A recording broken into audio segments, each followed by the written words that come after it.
কাকে বলা হয়?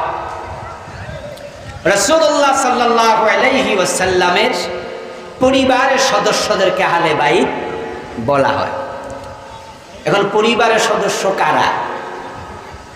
পরিবারের সদস্য হাদিস থেকে আমরা পেলাম, আয়াতে মুবাহালা যখন নাজিল হয়, ইহুদিদের সাথে প্রিয় নবীর এক জায়গাতে একটা বিতর্ক হবে। ওরা রাসূলুল্লাহর রিসালাত মানে না, বিশ্বাস করে না।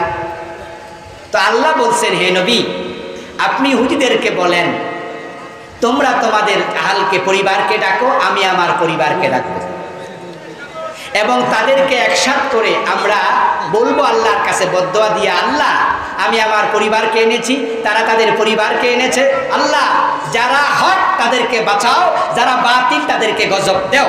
এমন একটা দিন নির্ধারণ করা হলো। আল্লাহর হাবিব হযরত আলীকে সাথে নিলেন, হাসানকে নিলেন, হুসাইনকে নিলেন, ফাতেমাকে নিলেন, একটা চাদর মাথার উপর দিয়ে বললেন, আল্লাহুম্মা হাউলাহি আহলি, হে আল্লাহ এরাই হলো আমার পরিবার, তাদেরকে নিয়ে আমি এসেছি।